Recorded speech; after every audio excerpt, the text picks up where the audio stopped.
Convido a igreja a abrir a palavra de Deus, no livro de Números, capítulo 27. Semana passada nós vimos a primeira sessão do capítulo 27, verso 1 a 11, o caso das filhas de Zelofeade, as órfãs que foram assistidas pelo Senhor, e o Senhor lhes deu também uma porção na terra da herança e da promessa do Senhor, mostrando que as mulheres, desde a antiga aliança, elas foram sempre cuidadas tanto por Deus quanto pelo seu povo, e elas também têm participação na promessa do Senhor. E agora nós vamos ver o texto em que fala do anúncio da morte de Moisés, verso 12 até o final do capítulo. Ouçamos a voz do Senhor. Depois disse o Senhor a Moisés: sobe a este monte Abarim e vê a terra que dei aos filhos de Israel. E tendo-a visto, serás recolhido também ao teu povo, assim como foi teu irmão Arão. Porquanto no deserto de Zim, na contenda da congregação, fostes rebeldes ao meu mandado de me santificar nas águas diante dos seus olhos. São estas as águas de Meribá, de Cádiz, no deserto de Zim. Então disse Moisés ao Senhor: o Senhor, autor e conservador de toda a vida, ponha um homem sobre esta congregação, que saia adiante deles, e que entre adiante deles, e que os faça sair, e que os faça entrar, para que a congregação do Senhor não seja como ovelhas que não têm pastor. Disse o Senhor a Moisés: toma Josué, filho de Num, homem que há o Espírito, e impõe-lhe as mãos. Apresenta-o perante Eleazar, o sacerdote, e perante toda a congregação, e dá-lhe à vista deles as suas ordens. Põe sobre ele da tua autoridade, para que lhe obedeça toda a congregação dos filhos de Israel. Apresentar-se-á perante Eleazar, o sacerdote, o qual por ele consultará, segundo o juízo do Urim, perante o Senhor, segundo a sua palavra sairão, e segundo a sua palavra entrarão. Ele e todos os filhos de Israel com ele, e toda a congregação. Fez Moisés como lhe ordenara o Senhor, porque tomou a Josué e apresentou perante Eleazar, o sacerdote, e perante toda a congregação. E lhe impôs as mãos e lhe deu as suas ordens, como o Senhor falara por intermédio de Moisés. Amém. Vamos orar ao Senhor. Ó Deus bendito, estamos diante de um texto que trata de um tema tão delicado, Senhor Deus, a todos nós. O anúncio da morte, quando a vida, Senhor Deus, é chegada ao fim. E muitos temores, Senhor Deus, tomam o nosso coração, Senhor Deus, simplesmente por ouvir falar a respeito desse tema e dessa palavra. Nos conduz, então, como bom pastor que o Senhor é, a fim de que possamos ver vida após a morte. Que enxerguemos em Cristo a esperança que Moisés viu. Porque morreu sem ver a promessa, mas morreu aguardando nela. Nos faz, Senhor Deus, viver e morrer em Cristo, aguardando a esperança da vida eterna. Amém. Interessante quando você observa os ímpios falando sobre morte e sobre a chegada do final da sua vida, e até em músicas, quando eles tentam, tratar esse tema às vezes com ironia e às vezes com muito medo. Eles dizem que se o final da vida é a morte, então eles devem aproveitar o dia. E se a morte está logo ali, então eu devo me esbaldar e me lançar nessa vida. Porque quando a morte então vier, nada mais haverá. Porque o pensamento deles é materialista, porque eles acham que com a chegada da morte tudo se acaba. Então eles vão se lançar a toda sorte de impiedade no mundo, porque eles não têm medo do que vem depois. Mas existem também aqueles que, não crendo no Senhor, salvificamente não crendo no Senhor, eles de algum modo temem a morte, porque temem o que vem depois da morte, as incertezas, a possibilidade de haver inferno,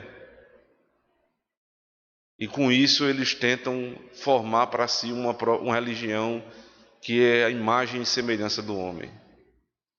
Então eles tentam forjar uma santidade que é puramente moralista e tentam se excluir daquilo que parece mal e pensam que com isso eles estão formando para si um conceito diante do Deus que eles não conhecem, a ponto de Deus retirar deles o castigo do pecador.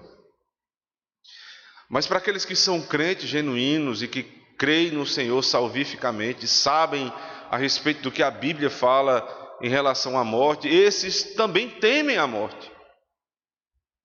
Você sabe exatamente do que eu estou falando. Em algum momento da sua vida, você já temeu a morte. Simplesmente pelo fato de que a morte ela vai nos separar de pessoas que nós amamos, de coisas que nós amamos fazer. Seja a nossa própria morte ou a morte do outro, sempre haverá separação, sempre haverá um distanciamento. E é por isso que a morte é uma coisa cara, até mesmo para aqueles que creem no Senhor. Porque estes sabem que esse é um tema antinatural para a raça humana. Nós somos criados para a vida eterna, não fosse o pecado. Porque o que é a morte, senão o salário do pecado? Portanto, aqueles que creem no Senhor sabem que a morte tem algo de muito ruim, ainda que venha a vida eterna. Porque você vai receber o salário do seu pecado. Mas há uma grande distinção entre aqueles primeiros dois indivíduos citados aqui na introdução e este último. Porque aqueles temem sem esperança. E este último que crê no Senhor teme o desconhecido, mas não cai em desespero. Moisés é este indivíduo, um dos poucos homens que teve a sua morte anunciada com antecedência, em que Deus falou diretamente para ele que ele iria morrer e explicou inclusive o motivo da sua própria morte, o pecado, e um pecado específico de rebeldia que nós vamos tratar daqui a pouco. Todos morrerão, sejam por pecados gerais ou por pecados específicos, porque você pecou numa coisa e essa coisa lhe levou à morte, ou então porque você simplesmente vive no estado de pecado, então você precisa receber o salário da sua própria morte. E essa generalidade da morte é tão comum aos homens que não adianta você ser próximo de Deus, íntimo de Deus, e servir a Deus e pensar que com isso você não morrerá. Isso é um engano. Porque ninguém na sua época pôde ser mais próximo de Deus do que o próprio Moisés. Porque Deus vai tratar o pecado de todos. Mas deixa eu lhe dizer algo, especialmente dos que estão mais próximos dele. Especialmente da liderança da igreja. Todos pecaram, todos receberão a punição, mas Deus não vai deixar de lado os que servem a Ele. Moisés era pregador da palavra, Moisés era o pastor desse rebanho, mas não é por conta disso que ele vai receber a punição. Se iludem os líderes que pensam dessa maneira. Veja só, eu estou sempre na igreja, eu dedico meu tempo à casa de Deus, Eu cuido do povo de Deus, eu aconselho, eu visito, eu oro. Eu estou sempre ali, né, pregando, ensinando a palavra de Deus. Então, de alguma maneira, eu tenho algum privilégio diante do Senhor com os meus próprios pecados. Isso é um grande engano, porque é justamente o contrário que Deus diz. Se nós observarmos, por exemplo, o sistema sacrificial, o maior de todos os animais que era entregue, era justamente quando um sacerdote pecava, quando um levita pecava. Quando o povo de Deus pecava, animais pequenos, aves, cordeiros, carneiros, mas quando um sacerdote pecava, somente um novilho para que houvesse expiação do seu pecado. Porque quanto mais próximo de Deus, maior responsabilidade você tem. Quanto mais lhe for dada, né, autoridade na igreja do Senhor, maior será a sua responsabilidade. Agora você vai entender, porque o Novo Testamento, né, categoricamente nos ensina, palavras do apóstolo Paulo, não quereis, aliás de Tiago, não querer muito de vós ser mestres. Por que não muitos? Porque se todos quiserem ser mestres, eles vão atrair sobre si grande ira de Deus. Então somente os que forem vocacionados, e nem um outro. Moisés estava agora ouvindo da voz do Senhor, da própria boca do Senhor, o anúncio da sua morte. E nada que ele fez seria levado em consideração para que ele não fosse castigado. Muito pelo contrário. Veja como é que são as palavras de Deus aqui no verso 12. Depois disse o Senhor a Moisés: sobe a este monte Abarim e vê a terra que te dei, ou que dei aos filhos de Israel. E tendo-a visto, serás recolhido também ao seu povo, assim como foi o teu irmão Arão. Que cena intrigante, porque ele vai subir um grande morro, um monte, e quando ele estiver acima daquele monte, ele vai ter a visão da terra da promessa. Canaã está à sua frente. Então Deus vai permitir que ele veja a terra, contemple a promessa, mas ele não vai entrar na terra. Essa é uma expressão muito comum no livro dos Salmos. Não entrarão no descanso. Veja, Moisés está sendo cortado de um modo aqui. Ele está sendo privado de uma bênção da aliança, que é entrar na terra. Então, em certo sentido, é uma grande tristeza para esse homem que passou todo o caminho com o povo, guiando o povo, pastoreando o povo, mas agora que está diante da promessa, ele não vai entrar.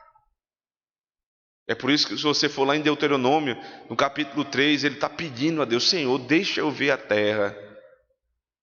E Deus, uma vez só, dá uma resposta: não me importunes mais com este assunto. Não adianta. Como Paulo, que orou 3 vezes: Senhor, retira de mim o espinho da minha carne. E a resposta única foi: a minha graça te basta. Quando Deus quer nos castigar, irmãos, e quando Deus quer tirar algo de nós, não tem oração que desfaça isso, porque é para o nosso bem. As censuras eclesiásticas, as disciplinas na igreja são necessárias. E você pensa assim: por que o conselho não teve misericórdia de mim? E por que Deus permitiu que isso acontecesse? E por que foi assim? E você se enche de porquês, quando na verdade só uma coisa nós deveríamos questionar: por que pecamos? O porquê do nosso pecado e da nossa rebeldia. É preciso ser castigado. E Deus vai nos tirar algumas coisas para que nós possamos provar, não do inferno, mas da sombra do inferno, que é a dor do castigo. Porque assim os pais fazem também. Lembre-se como o autor de Provérbios, o sábio Salomão, nos ensina muitas vezes, dizendo: não apartes do teu filho a vara. Se você fustigar com a vara, ele certamente não morrerá, mas você vai livrar a alma dele do inferno. Então veja qual é aqui o contraponto. Primeiro, a vara traz dor. Qual é o elemento na criação depois da queda que nos faz lembrar do inferno? A dor. O castigo é uma grande dor. Portanto, quando um pai castiga o seu filho, ele está impondo uma pequena dor para evitar uma dor maior, que é o inferno. Sinta a dor do pecado na sua carne, para que você não sinta, né, a dor de ir para o inferno. Essa é a mensagem da disciplina.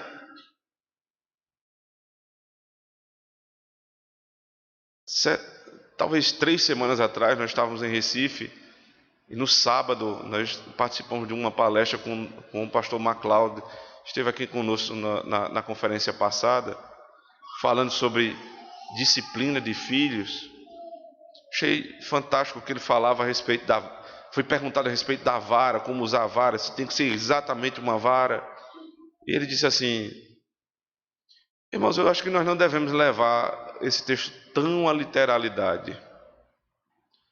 A vara é um instrumento, mas não quer dizer que, por exemplo, porque para o Estado também é citado lá em Romanos 13 que tem que ser espada. E aí você vai imaginar que a polícia militar vai andar com espada hoje em dia, é uma coisa, mas é o símbolo da morte. É o símbolo do poder do Estado que foi dado por Deus. E o símbolo do poder dos pais sobre os filhos é a vara. Então ele disse: eu acho que nós devemos ou podemos usar tranquilamente a mão. Mas por que a mão? Porque quando eu bato no meu filho com a mão, quando eu disciplino e castigo com a mão, não é só ele que sente dor. Eu também vou sentir a dor. Eu vou pesar a minha mão, porque na hora que eu bato, eu sei exatamente a força e a dor que ele vai sentir, porque eu sinto também. Então eu não vou exagerar, é mais fácil você controlar. Mas não somente isso. É porque a disciplina é uma dor para pais e filhos. Ninguém que ama seu filho bate com prazer, mas bate porque é necessário. Disciplina porque é necessário. E essa medida, né, para que você fustigue, mas não espanque de maneira nenhuma, né, mas que ele sinta a dor do inferno, para que ele não vá para o inferno. É assim que Deus nos trata, irmãos. Carta aos Hebreus, ele nos ensina exatamente isso, porque Deus é Pai, nós somos filhos e não bastardos. É por isso que Ele nos castiga e nos disciplina. Ele diz: nossos pais aqui na terra nos disciplinavam justamente para isso, para que nós pudéssemos lembrar do amor de Deus. Então nosso Pai eterno na igreja também nos disciplina para o nosso bem. Aí ele diz assim: mas na verdade, de fato, no momento em que alguém está sendo disciplinado, ele não consegue enxergar o que há de bom naquilo ali. Muito difícil. O filho chora, ele não entende porque o pai que ama e que cuida, e a mãe que, né, passa noites sem sono ali perto do seu filho. Como é que essa mesma pessoa bate e me faz sofrer? Porque isso nos ensina que é assim que o Senhor trata do seu povo. Ele é um bom pai. Ele disciplina a todos quantos ele ama. A maior demonstração que um pai e uma mãe dá para o seu filho não é simplesmente afagando e fazendo carinho, mas é também disciplinando. E Deus, como bom pai, está disciplinando aqui Moisés. Ele vai ver a terra, mas ele não vai entrar na terra. Isso é um castigo. Mas veja só, tem uma outra parte do mesmo versículo que nos dá uma esperança muito grande. Verso 13. E tendo-a visto, serás recolhido ao teu povo, assim como foi o teu irmão Arão. Você percebe que a palavra morte, ela não está aparecendo aqui diretamente.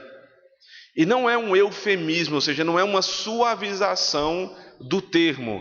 Não é descansou, não é faleceu. Ele será recolhido. Porque essa expressão tem muito significado na Escritura. Os que morrem com a esperança do Cordeiro, eles não morrem simplesmente, eles são recolhidos à casa do Pai. Quando você voltar algum tempo a passar por uma situação ou entrar numa conversa a respeito da morte, lembre-se disso. A morte para mim não é simplesmente o fim da minha vida, mas é ser recolhido aos meus pais. Quem são meus pais? Ele está lembrando aqui de Abraão, de Isaque, de Jacó, mas especificamente de Arão, que morreu no verso 20. Então, irmãos, lembre-se, quando você morrer em Cristo, você não simplesmente vai morrer, mas você vai rever os seus pais. Se seu pai, se sua mãe, se o seu irmão morreu em Cristo, você vai se encontrar com ele de novo.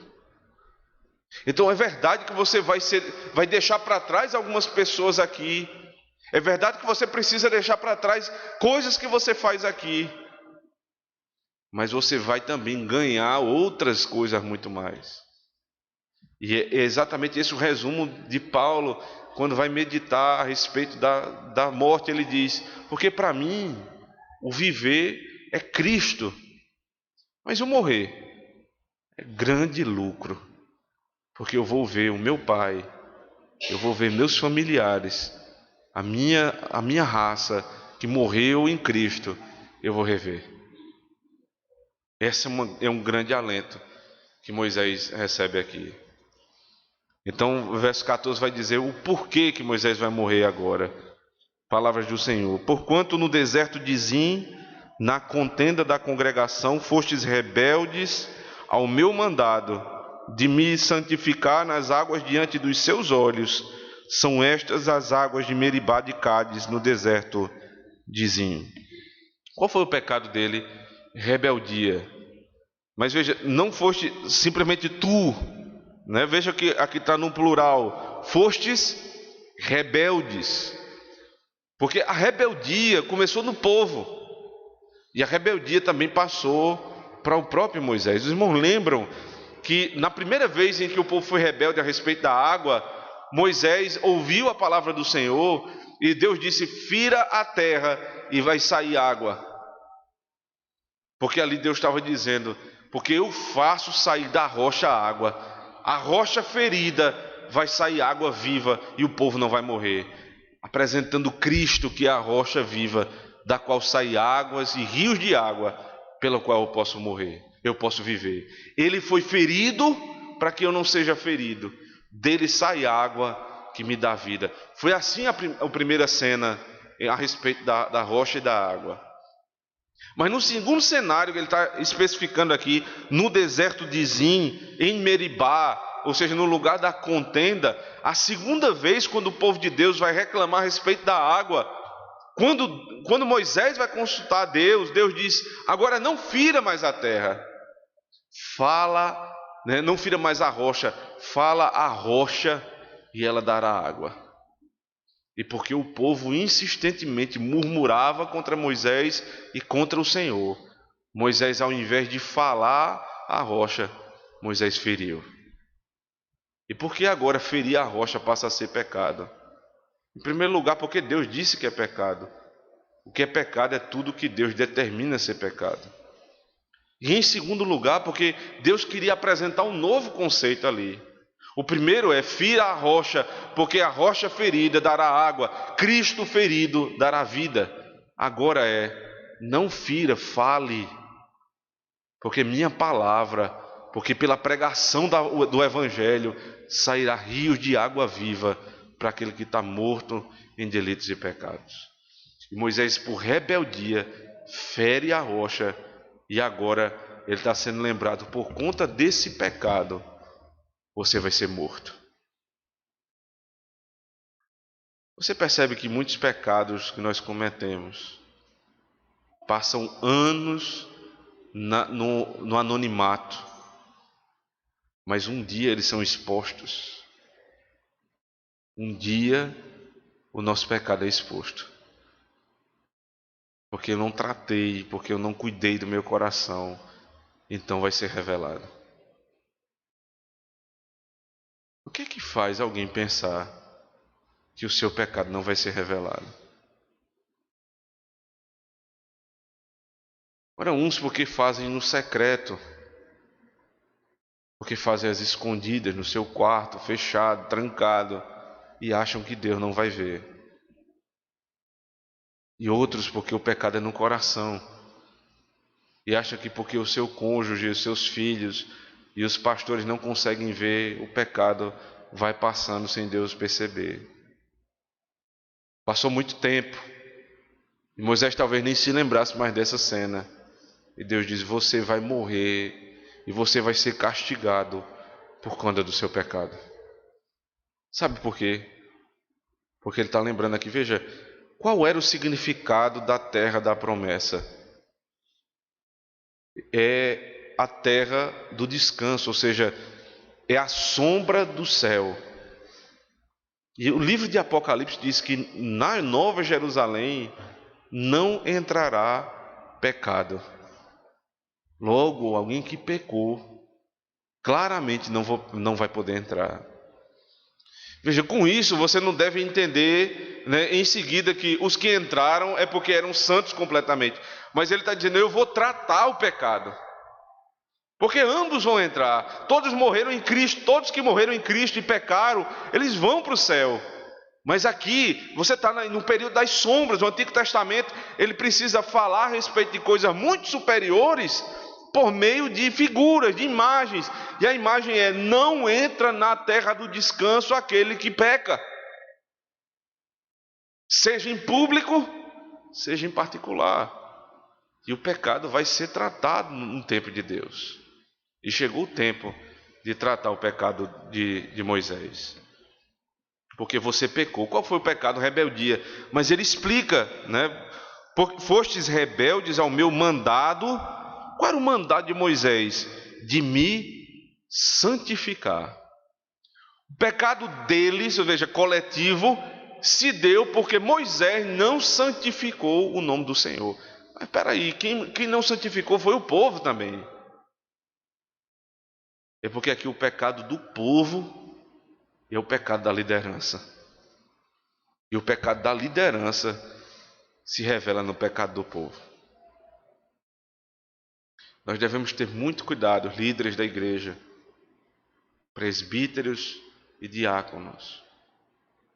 Modo de caminhar, cuidado e zelo com a igreja, com as coisas de Deus, com a nossa vida, no nosso lar, cuidado com a esposa e filhos. Porque se não observarmos, a santificação do nome de Deus na nossa casa e na nossa vida, você vai ter uma igreja que é a imagem e semelhança da sua liderança. E veja se não tem acontecido isso. Você tem pastores descuidados com a pregação, pastores que não cuidam da sua própria casa, que não têm atenção com filhos e com a sua própria esposa. E isso se reflete na igreja, uma igreja que não tem cuidado com a sua família, uma igreja que não tem zelo pela palavra, porque não foi santificado o nome de Deus na vida da liderança. E Deus vai tratar também desse pecado. Você não cuidou de me santificar. Agora vem a resposta de Moisés a partir do verso 15. Moisés vai dizer assim: então disse Moisés ao Senhor: ó Senhor, autor e conservador de toda a vida, ponha um homem sobre esta congregação, que saia de adiante deles, e que entre adiante deles, e que os faça sair, e que os faça entrar, para que a congregação do Senhor não seja como ovelhas que não têm pastor. Veja como é que Moisés se refere a Deus: Senhor, autor e conservador da vida. Ele está diante da morte, mas ele diz: Senhor, Tu és o autor e és o conservador da vida. É o Senhor que dá a vida, é o Senhor quem conserva a vida, é o Senhor que dá e o Senhor que tira. É como Jó, que quando perdeu tudo e foi incitado a blasfemar com o Senhor, ele diz: você é uma louca, dizendo à sua própria esposa: Deus deu e Deus tomou, bendito seja o nome do Senhor. De Deus é tudo. A vida é dele, ele dá quando ele quer, ele conserva o tempo que ele quer e ele toma no tempo que ele quer. Tu és o autor e conservador da vida.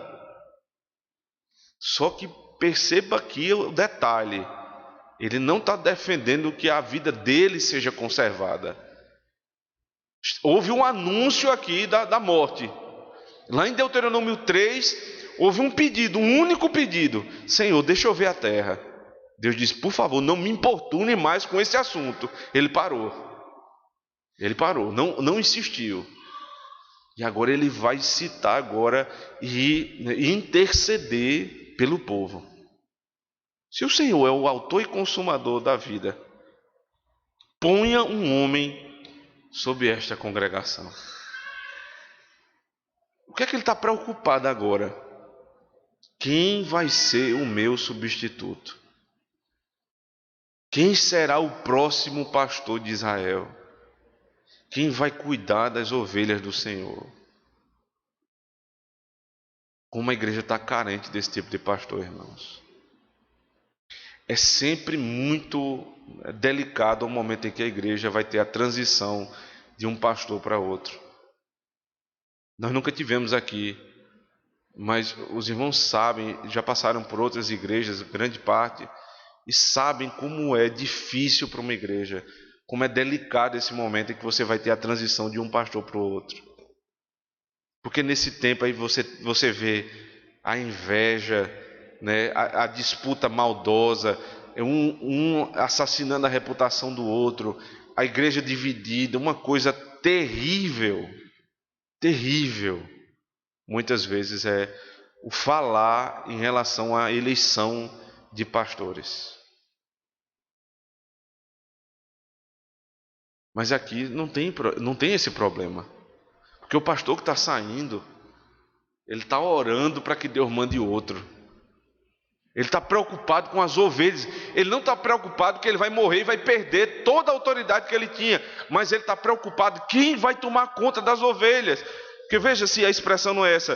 Quem vai fazer entrar, quem vai fazer sair, quem vai fazer ir para um lugar e para o outro. Porque esse foi o trabalho de Moisés. Conduzir o povo até a terra da promessa. Esse é o trabalho do pastor, conduzir as ovelhas. Quem vai fazer isso agora, Senhor? Levanta um homem. Mas essa não deve ser simplesmente a oração dos pastores. Deve ser a oração da igreja, quando vai passar por um processo eleitoral. Levanta, Senhor, diáconos. Nós vamos, no final desse ano, eleger diáconos, presbítero e pastores. Quem serão os teus eleitos, ó Deus? Dá sabedoria ao teu povo. Dá compreensão ao teu povo, ó Deus.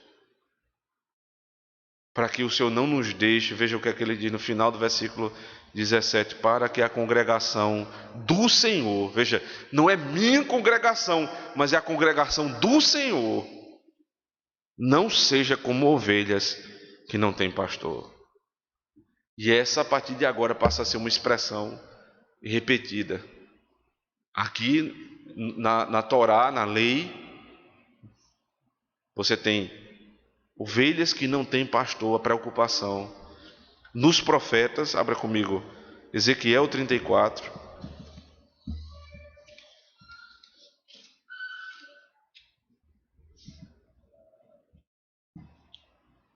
Diz assim: veio a mim a palavra do Senhor dizendo: filho do homem, profetiza contra os pastores de Israel, profetiza e dize-lhes: assim diz o Senhor Deus.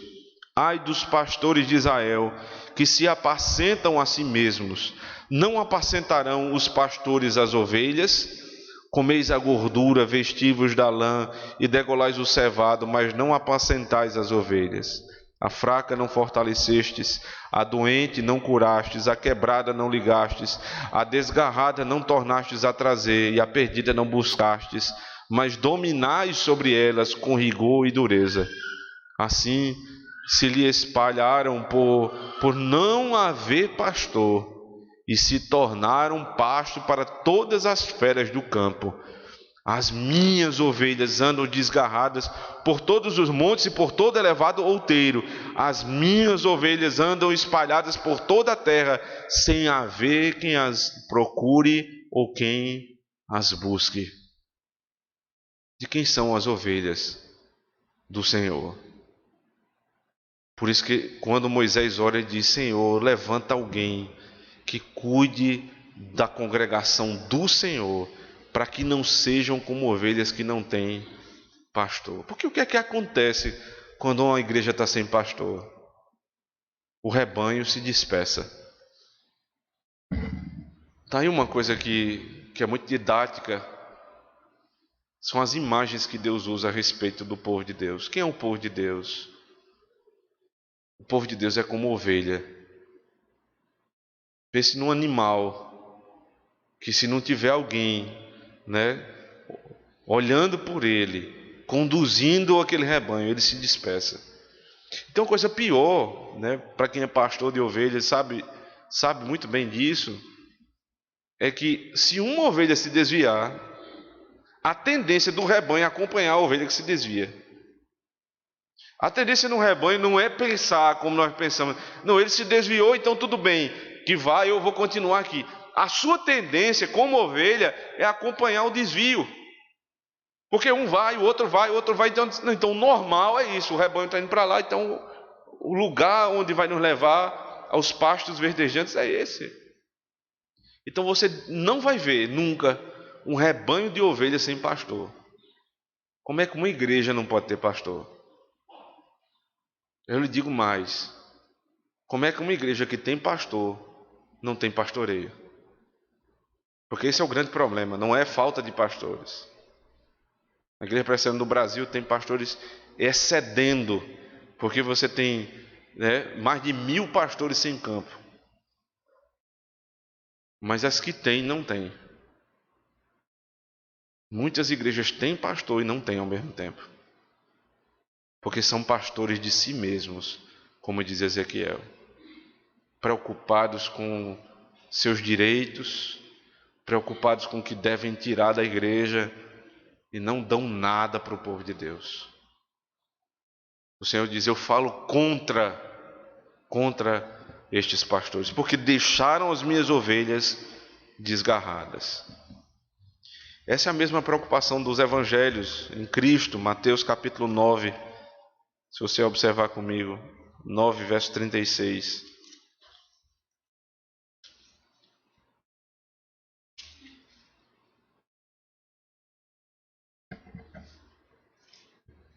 A partir do verso 35 diz assim: percorria Jesus todas as cidades e povoados, ensinando nas sinagogas, pregando o evangelho do reino e curando toda sorte de doenças e enfermidades. Vendo ele as multidões, compadeceu-se delas, porque estavam aflitas e exaustas, como ovelhas que não têm pastor. E então se dirigiu a seus discípulos: a seara, na verdade, é grande, mas os trabalhadores são poucos. Rogai, pois, ao Senhor da seara que mande trabalhadores para a sua seara. Moisés é como Cristo. Aquela oração de Moisés é a oração de Cristo. Senhor, eles são como ovelhas que não têm pastor. Então ele ensina a igreja a rogar a Deus, a orar a Deus: Senhor, manda trabalhadores para a tua seara. E ali ele está dizendo: Senhor, manda alguém que pastoreie o teu rebanho, que faça entrar e sair, para que eles não sejam ovelhas que não têm pastor. E aqui é diferente do que nós vemos hoje. Os pastores que tudo que eles pensam é dinheiro. Tudo que eles têm para oferecer é dinheiro. Ou dinheiro ou uma falsa esperança. Porque cada um dá o produto que tem.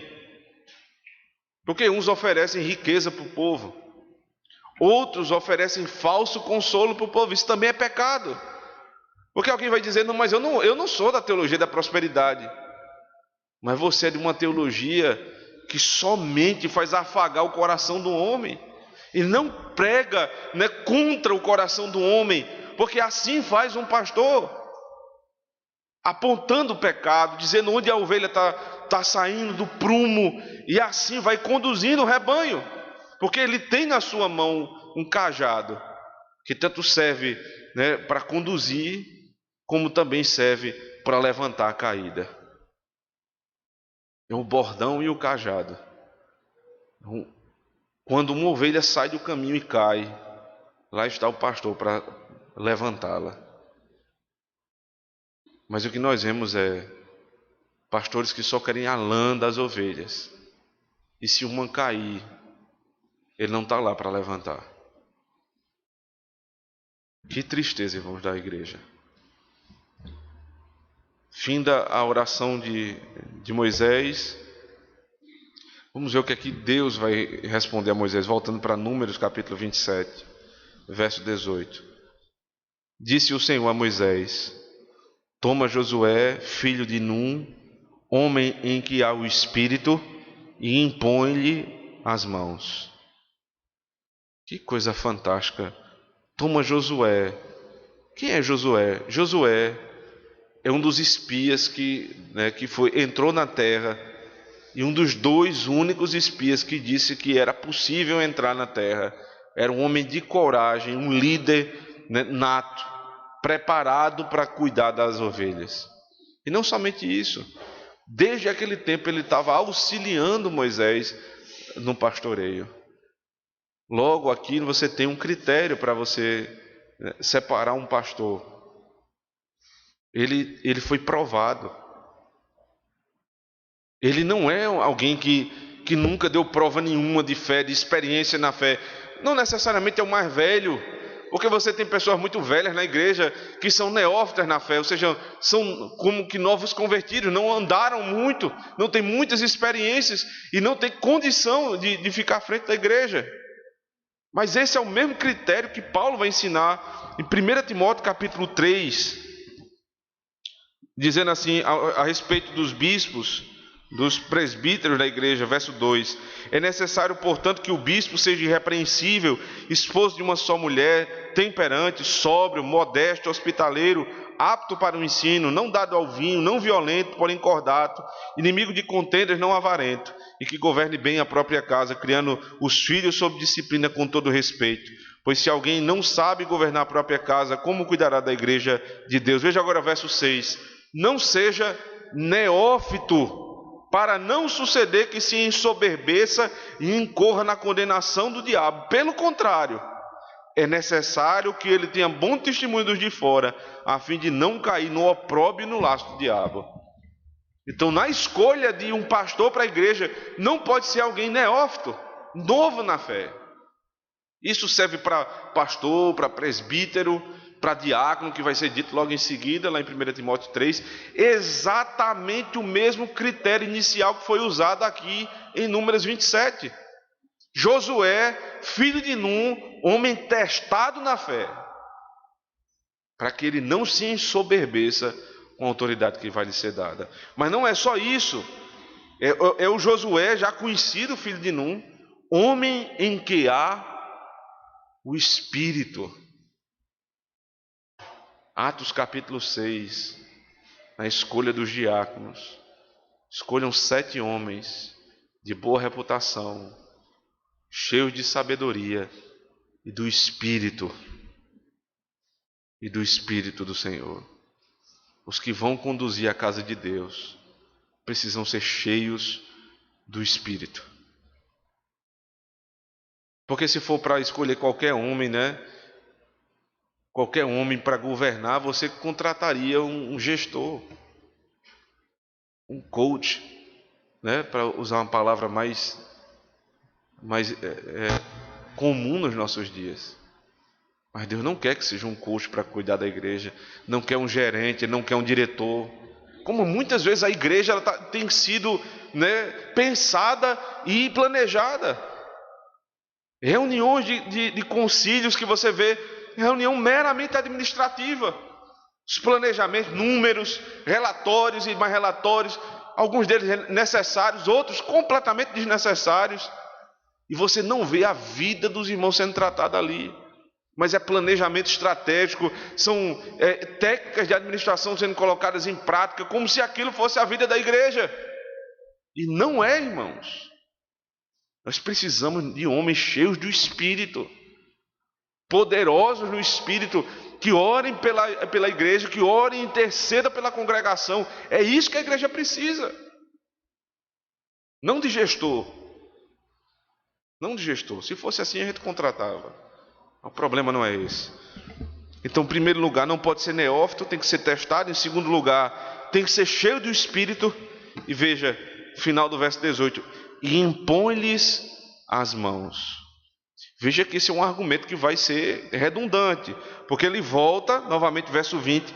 Põe sobre ele a tua autoridade. Impõe as mãos, põe sobre ele. E agora no verso 23. E lhes impôs as mãos e lhe deu as suas ordens.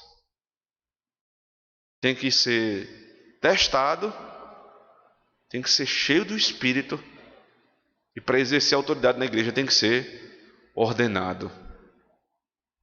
Tem que haver imposição de mãos. Não houve nunca liderança na igreja sem que houvesse ordenação. Levítico capítulo 8, a ordenação dos levitas. Aqui a ordenação do sucessor de Moisés. E você vai ver no Novo Testamento como isso se consuma. Primeira carta de Paulo a Timóteo. Porque a carta de Timóteo ela é sempre citada quando nós estamos falando em relação aos ofícios da igreja.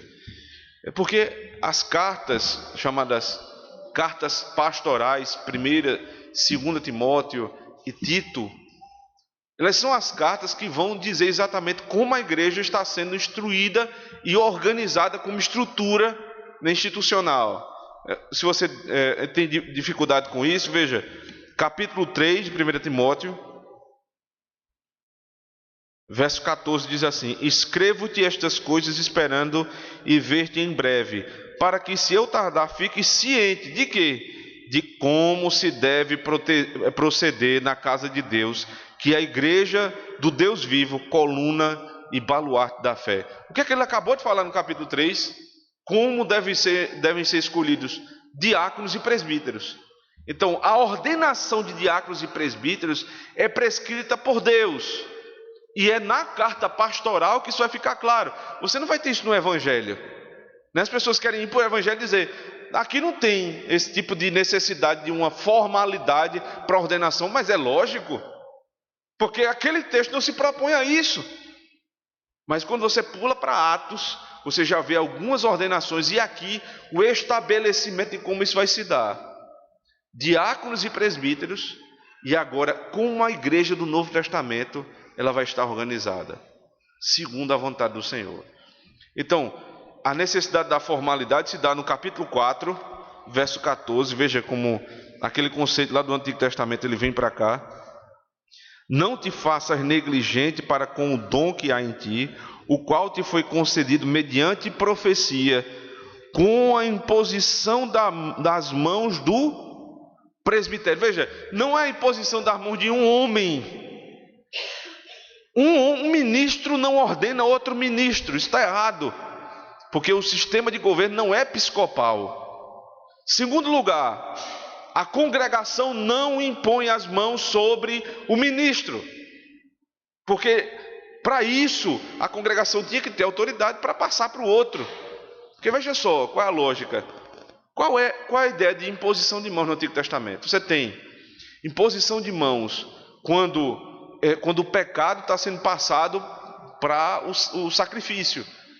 Então, a família chegava na tenda da congregação, diante da tenda, o chefe da casa impunha as mãos sobre o animal, e o que é que ele estava fazendo com aquilo?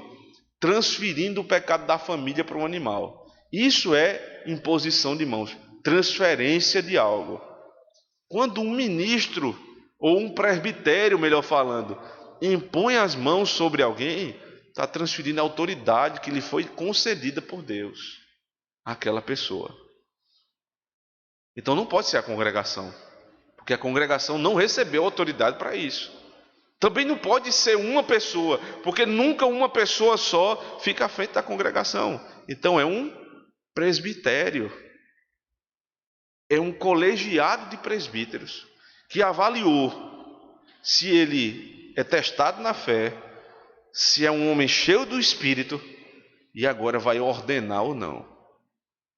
Essa responsabilidade é tão grande que na mesma carta, agora no capítulo 5, verso 22, diz assim: a ninguém imponhas precipitadamente as mãos, não te tornes cúmplice de pecados de outrem. Veja o tamanho da responsabilidade.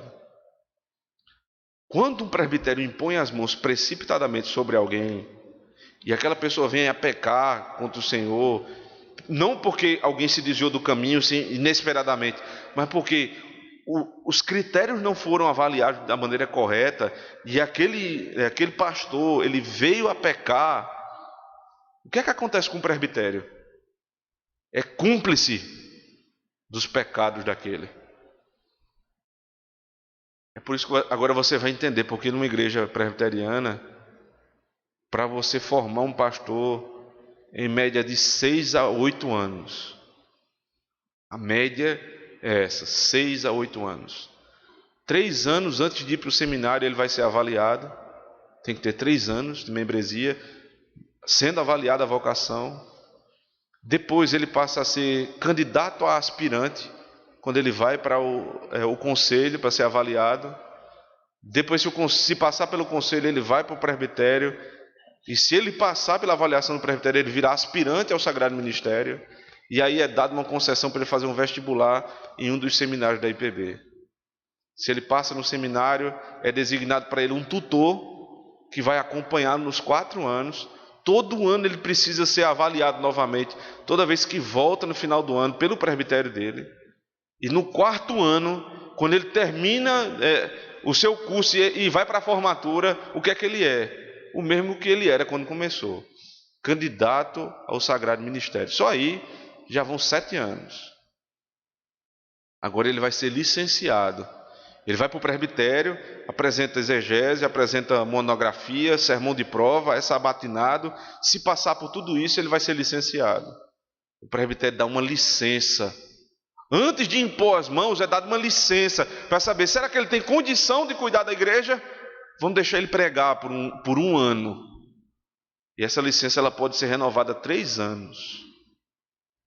Né? Então você tem aí a possibilidade de ir até 10 anos para a formação de um pastor. E mesmo assim, muitas vezes o presbitério erra. Porque quer atrapalhar, quer atropelar o processo. Quer passar por cima das etapas. E aí acaba se tornando cúmplice do pecado dos outros. Precisa ser testado, precisa ser cheio do Espírito e precisa ser ordenado. Voltando lá para a última parte do texto de Números 27,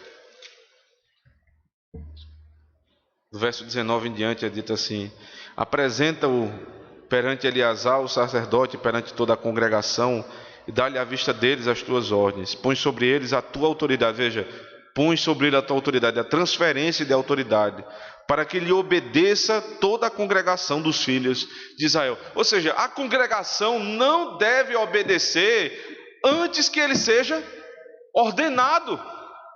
Vocês não têm a obrigação de obedecer a alguém que não é ordenado, porque esse aqui só vai ser submetido à congregação quando ele for ordenado. Mas faça isso publicamente, para que a igreja saiba que a partir dali, ele não é mais fulaninho seu amigo.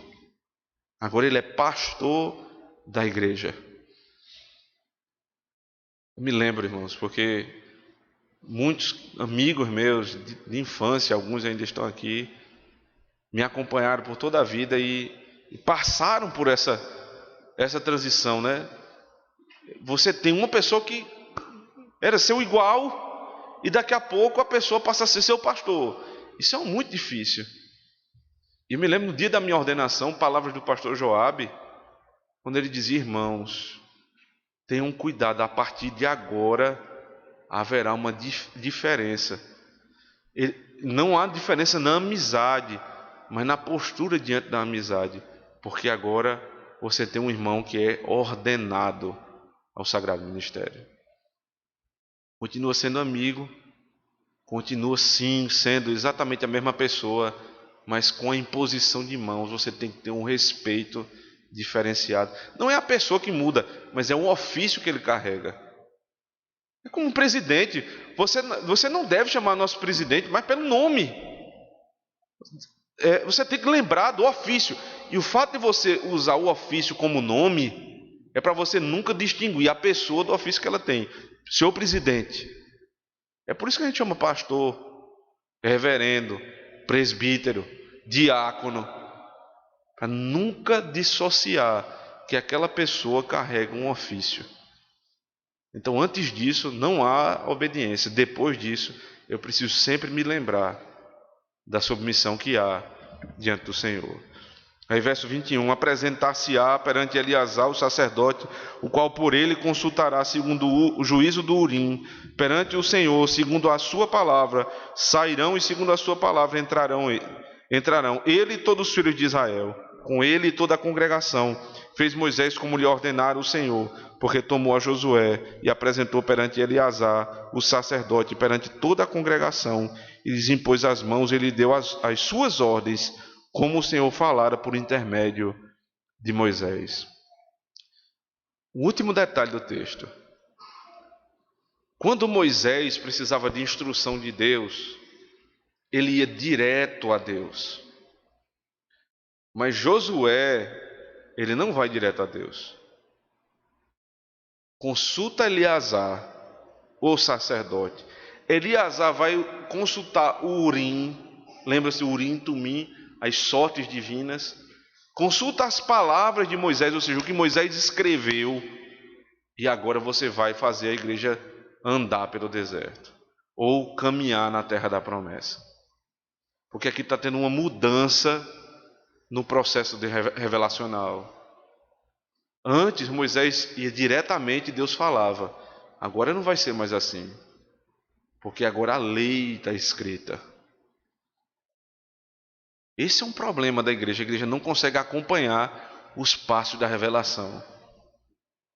Aqui ainda vai ter o uso do Urim e Tumim, mas vai ser a lei que Moisés, as ordens de Moisés.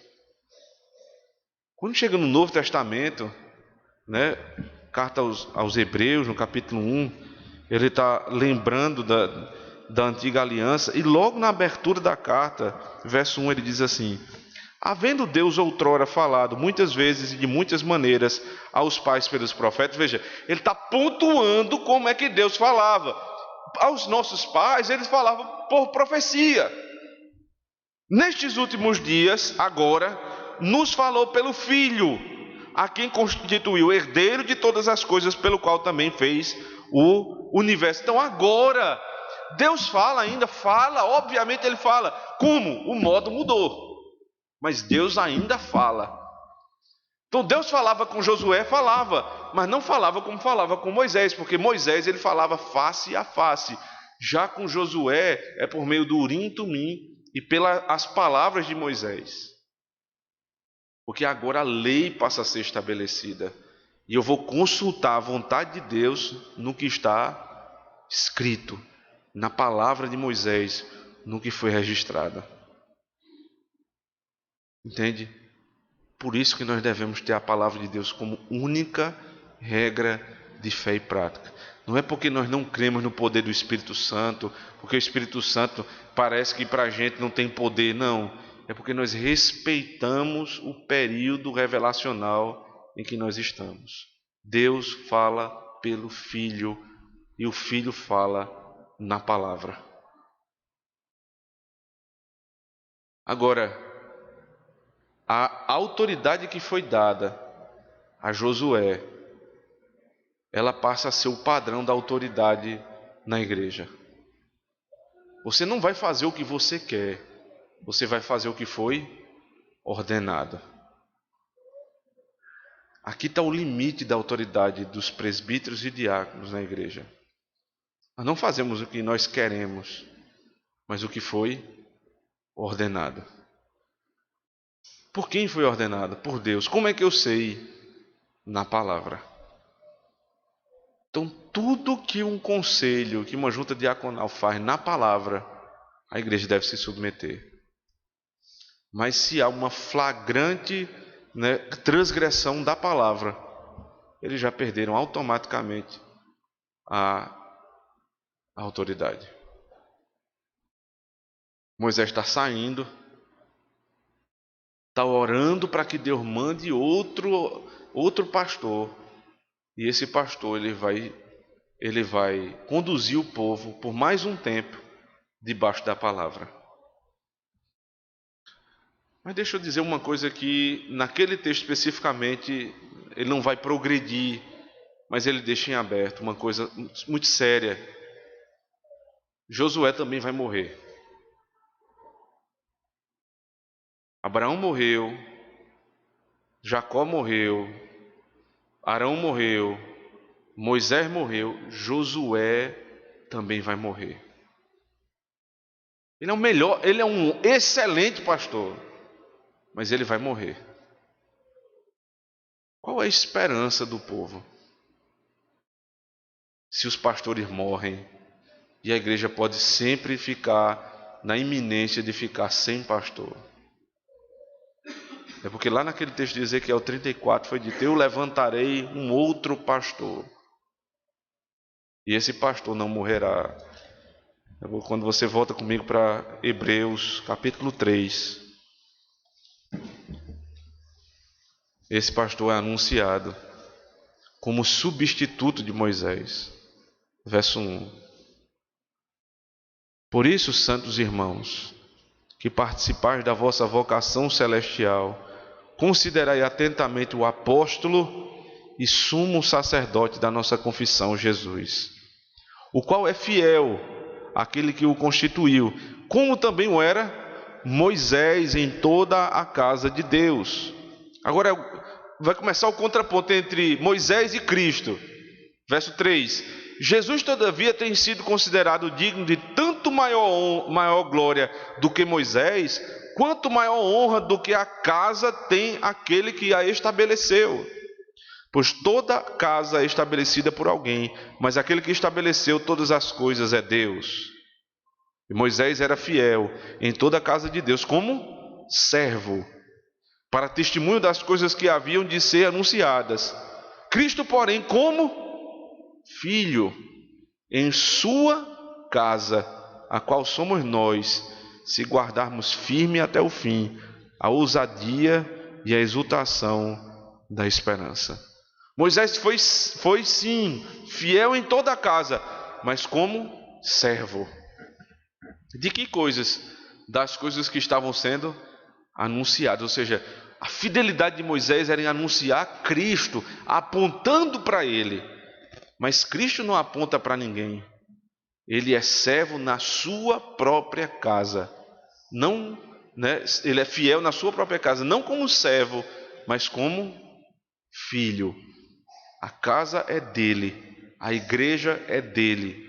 Ele é o Filho de Deus e ele é o pastor das ovelhas. Anunciado aqui como apóstolo, o apóstolo enviado. Por que o apóstolo? Porque assim como os patriarcas morreram, os apóstolos também morreram. Mas o apóstolo morreu e ressuscitou. Ele é o sacerdote que intercede por nós todo dia para que não andemos como ovelhas que não têm pastor. E ele é o apóstolo enviado por Deus, que anda com o seu povo todo dia. Isso é uma segurança para a igreja, irmãos. Grande segurança nós temos.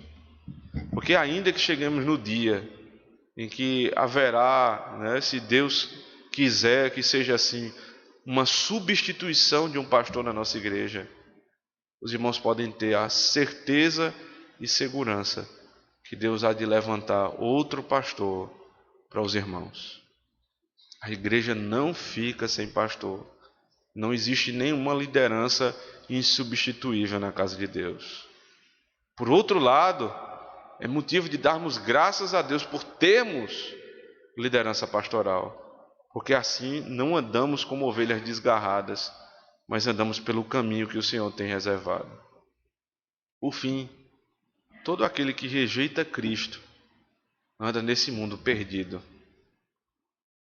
Quando Cristo diz que Ele é o caminho, a verdade e a vida, é porque não existe outro caminho.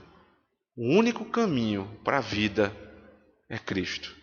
Se você morrer nele, você tem vida. Se morrer sem Ele, você não vai experimentar simplesmente a dor da morte, mas a morte eterna longe do Senhor. Que Deus tenha misericórdia de nós, irmãos. Amém. Vamos ficar